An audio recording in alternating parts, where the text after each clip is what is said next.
નમસ્કાર મિત્રો, સીસીની ભરતી આવી ગઈ છે ને એની અંદર ફોર્મ ભરવા માટે ફોટોમાં વ્હાઇટ બેકગ્રાઉન્ડ અને તેની સાથે તારીખ લખવી અનિવાર્ય છે, નહીં તો તમારું ફોર્મ રિજેક્ટ પણ થઈ શકે છે. તો મિત્રો, આજે હું તમને બતાવીશ કે તમે તમારા ફોટોની અંદર ડેટ કઈ રીતે એડ કરી શકો માત્ર 1 જ મિનિટની અંદર. So without wasting any more time, let's get started. તો સૌ પ્રથમ તમે તમારા બ્રાઉઝરની અંદર આવી જવાનું. મારી પાસે અત્યારે ક્રોમ બ્રાઉઝર છે, તો હું ક્રોમ બ્રાઉઝરને ઓપન કરીશ. બ્રાઉઝર ઓપન કરી અને કશું જ કરવાનું નથી. ઉપર જે યુઆરએલ છે એ યુઆરએલની અંદર એડ ફોટો ડેટ ઓનલાઈન આટલું સર્ચ કરી ત્યારબાદ એન્ટર પર ક્લિક કરશો. અહીં તમને પાઈ7 ઇમેજ ટૂલ આ વેબસાઇટ પર આવી જવાનું. ત્યારબાદ અહીંયા સિલેક્ટ ઇમેજીસ છે, ત્યાં જઈ અને તમે તમારી ઇમેજને સિલેક્ટ કરી લેશો. ત્યારબાદ ઓકે પર ક્લિક કરશો. અહીંયા આપણે ક્રોપ ટૂલની મદદથી ઇમેજને સેટ પણ કરી શકો છો.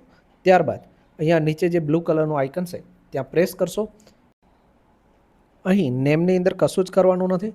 તેની સામે જે 14 જે એની સાઇઝ લખેલી છે એ સાઇઝને આપણે હટાવી લઈશું અને નીચે જે ડેટ છે ત્યાં તાજેતરની આપણે ડેટ એડ કરી લઈશું અને તેની સાથે જે ફોન્ટ સાઇઝ છે ફોન્ટ સાઇઝ આપણે 11ની રાખીશું. ત્યારબાદ 7 નેક્સ્ટ પર ક્લિક કરી દઈશું.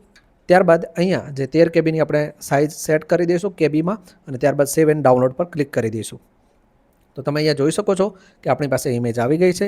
આ ઇમેજની ફોર્મેટ છે એ જેપીજી છે અને 15 કેબીથી ઓછી છે. વિડીયો પસંદ આવ્યો તો વિડીયોને લાઇક કરી દેશો અને ચેનલને સબસ્ક્રાઇબ જરૂરથી કરી લેશો.